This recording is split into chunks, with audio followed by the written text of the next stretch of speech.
Oh, that's right, Mark. I am here with the birthday girl herself, Andrea Perron. Good morning. Good morning. Thank you so much for being here this morning. Andrea, a lot of people talk about the way that they grew up, and, we all have stories about, our childhood. Well, your childhood was recently, portrayed in a movie called The Conjuring in 2013. Yes. You lived in the house that this movie is based on. Yes. And you're talking about it tonight at the Vail Symposium. I am. What? And I let anybody ask me anything. I tell every interviewer there are no questions off the table.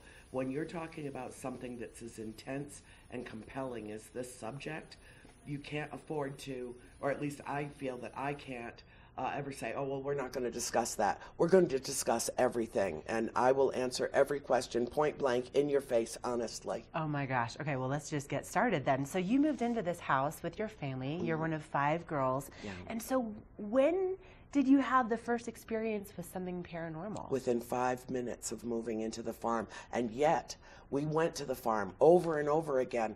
Mr. Kenyon, who owned the farm that sold to my parents, we became very close with him, and we went to visit a number of times, and we never had any experiences that were strange or supernatural until we bought it. It was like they were laying in wait. Like, once they sign on the bottom line, we've got them. And as soon as we moved in, it was a swirling, snowy, icy, crazy day. But, if you're a good or hearty Yankee, it's moving day. You move regardless of the weather. And so we got there with the huge moving truck, and my father threw the back of it open, and I was 12, and he gave me the biggest box and said, take this to your mother in the kitchen. Well, I walked it was freezing, so I went in the nearest door, even though the kitchen was on the other end of the house. I went into the parlor door, I took a hard right into the dining room, and Mr. Kenyon was wrapping up the last of his belongings from the china cabinet. And I said, good morning, Mr. Kenyon. I was a well-raised, polite child. And we chatted for a moment, and then I noticed that there was a man in the corner of the room that was dressed funny. And I thought to myself, does everybody dress like this out here? But I walked past him. He looked absolutely solid and as alive as you. And I walked past him with the box in my hands, and I said, good morning, sir. And he looked right through me like I was the ghost. And then my sister Christine came in the kitchen, and she said, Mom, who's that man with Mr. Kenyon? And my mom said, there's nobody with Mr. Kenyon. His son's on the way, but he's not here yet. And then Cindy came in, and she's like, Mom, there's a man dressed funny with Mr. Kenyon. My mom's like, nobody. It was mayhem. It was chaos. It was moving day. Mom didn't have time to break away and go investigate what we were reporting. And then my sister Nancy walks in, and she leans over to Cindy and says, did you see that man with Mr. Kenyon?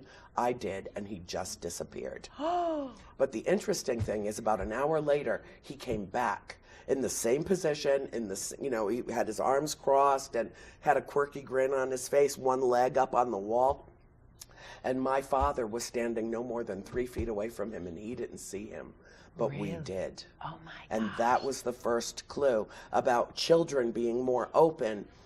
Everything in life when you're a child, everything's a wonder to behold. Everything is. And, there were no ghosts on the radar. My parents thought they were buying one of the original colonial homes in America.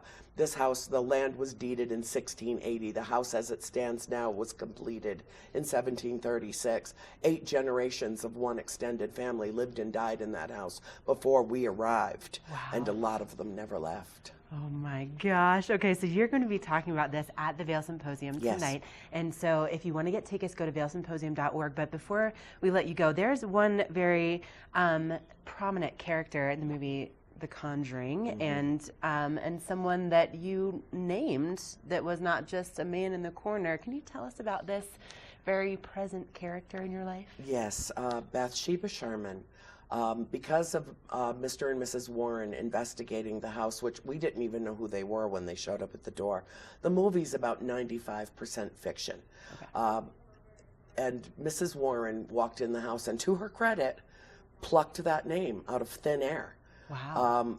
But she also then blamed everything that was malignant or malicious in the house on Bathsheba Sherman, and it wasn't her that was doing it. The spirit that was attacking my mother was dead for decades before Bathsheba was even born. Really? She had a Scottish brogue. She spoke in Middle English that was already considered archaic in the 1800s, and she hated my mother, and she wanted her out of that house no matter how that had to be accomplished, and threatened her repeatedly. Bathsheba copped the blame, but it wasn't her. It was just that The Conjuring was based on the case files of Ed and Lorraine Warren, so it was really their interpretation of events. But we lived there for 10 years, and they only came to the house 5 times and maybe spent a total of 10 hours. So they weren't working with all of the information. But they created the film, and I'm grateful for it because it is a good film. But it's not an accurate portrayal of what happened. I wrote the entire story in my 3-book series, my trilogy, House of Darkness, House of Light, which bears actually no resemblance to the film whatsoever. It was so intense, Warner Brothers wouldn't use it. They said, what's the point in making a film that nobody will stay to watch when you literally run them out of the theater? But had it not been for The Conjuring, I wouldn't have the 3-movie deal for my book series that I have. I am in the process of telling the world the truth of what happened to our family. Oh, and you can get more tonight with the Vail Symposium. So vailsymposium.org to get those tickets. Andrea, thank you so much for being here. My pleasure. Really, there's so much more to talk about. All right, we have to close out the show, but we're going to talk a little bit more during the break. Okay, all right, so 3-movie deal for Vail's most talented architects, builders, and interior design firms are creating some of the most spectacular homes in America. And our cameras will take you inside these homes and introduce you to Vail's most respected real estate companies specializing in high-end properties.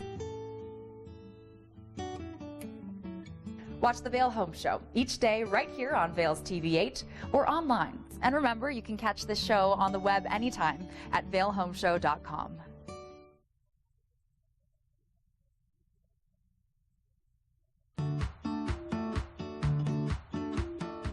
Hi, I'm Joe Montana, former NFL quarterback, and you're watching TV8 Vail. Okay, well, we just have to close out the show with Andrea Perron. Again, she is one of the members of the family that lived in the house that The Conjuring, the movie, is based on. And tonight she's speaking at the Vail Symposium all about her experience growing up in this house. Doors open at 5:30.